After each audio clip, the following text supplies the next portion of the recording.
Hello everyone, very good evening. Welcome back to our YouTube channel Logophil Arena. How are you guys? Hope you are all feeling well. Well, we have learned some figure of speech in previous session, so we will learn further figure of speech in today's session. So guys, let's get start. And our further figure of speech is oxymoron. Oxymoron. In this figure of speech, two opposite qualities are added to the same thing. Let's see an example. He is regularly irregular. Next example is and having nothing he hath all. है ना। तो इस अलंकार में जो है एक ही व्यक्ति में दो क्वालिटी दिखाई जाती है, लेकिन दोनों क्या होते हैं, आपस में बिल्कुल अपोजिट होते हैं, है ना, बिल्कुल अलग होते हैं। तो चलिए देखते हैं। आपने इसमें एग्जांपल में देखा कि ही इज़ रेगुलरली इरेगुलर, यानी रेगुलरली भी यूज़ हुआ, इरेगुलर भी यूज़ हुआ, यानी वह सदैव अनियमित रहता है। एंड हैविंग नथिंग, है ना, उसके पास कुछ भी नहीं। ही हैथ ऑल, उसके पास सब कुछ है, मतलब उसके पास धन नहीं है, कुछ भी नहीं है, लेकिन वो संतुष्ट है, तो उसके पास सब कुछ है। तो इस तरीके से देखिए हमारा अगला जो है फिगर ऑफ स्पीच है हाइपरबल। In hyperbole, things are shown as greater or less, better or worse than they really are, है ना। तो हाइपरबल में जो है वो चीज़ों को बढ़ा चढ़ा कर बोली जाती है, जो वास्तविकता में होती नहीं है ना। तो चलिए देखते हैं एग्जाम्पल में। She wept oceans of tears, reverse of blood flowed in the battle, है ना। तो यहाँ पे देखिए वो रोई ओशंस ऑफ टीयर, है ना, आंसुओं का सागर, आंसुओं का सागर, है ना। पहले एग्जाम्पल में आंसुओं के सागर की बात कही गई है, दूसरे में खून की नदियाँ, है ना, इसकी बात की गई है। तो क्या खून की नदी होती है? क्या आंसुओं का सागर होता है? नहीं होता, लेकिन हम इसे बढ़ा चढ़ा कर कहते हैं। जैसे हम अपने घर में भी ऐसी चीज़ें होती हैं तो हम कहते हैं कि 50 बार मैंने बोला है ना। तो ऐसे 100 बार मैंने बोला है। आप कोई चीज़ एक दो बार बोल देते हैं किसी काम को करने के लिए, तो आप उसे फ्रस्ट्रेट होके कहते हैं कि 50 बार बोला है, 100 बार बोला है ना। होप गाइज आप you got my point. So our further figure of speech is onomatopoeia. Onomatopoeia.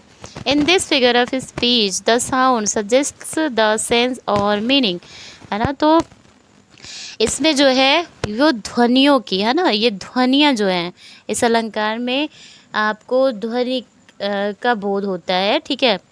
और चलिए देखते हैं। आई बैबल ऑन द पेबल्स, है ना। तो कंकड़ पत्थर की जो कंकड़ पत्थर होते हैं वो नदी के बहने की आवाज़, है ना। कंकड़ पत्थरों पर जब आप देखते हैं कि पत्थरों से होकर नदियाँ गुजरती हैं तो कलकल की आवाज़ आती है ना। तो इसका हमें ज्ञान होता है, हमें इसका पता चलता है।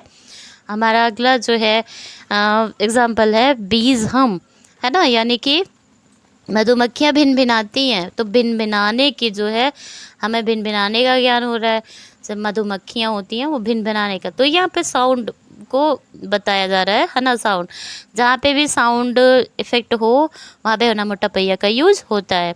हमारा अगला फिगर ऑफ स्पीच है एनाफोरा, है ना। Anaphora, the repetition of the same word और phrase at the beginning of successive clauses और वर्सेस।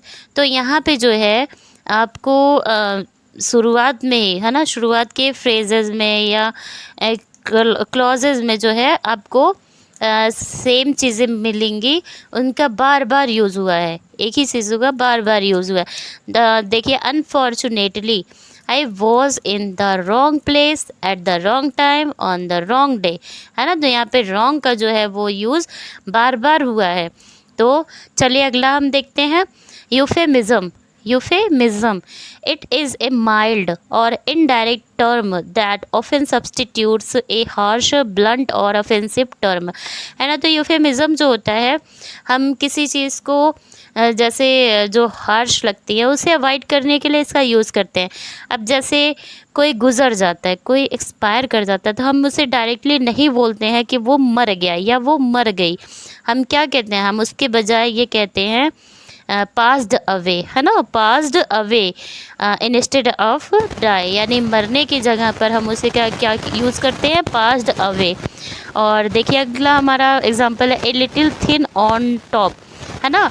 तो गंजा, अभी आप किसी को बोल देंगे कि वो गंजा दिखता है तो उसे बुरा लगेगा, तो इसीलिए आप इसे इस तरीके से यूज़ कर सकते हैं। ये हार्श वर्ड है तो इसलिए हम इसे थोड़ा माइल्ड कर देंगे, तो a little thin on top इसका मतलब होता है गंजा, लेकिन आप इसे कह भी देंगे और सामने वाले को बुरा भी नहीं लगेगा, है ना। तो इस तरीके से आप इसे कोई भी हार्श चीज़ को अवॉइड करने के लिए आप इसका यूज़ करते हैं यूफेमिज्म का, ठीक है। तो hope guys you enjoyed all this figure of speech, and please give your feedback and also your motivation. Your feedback, your messages matter a lot. So take care, bye bye.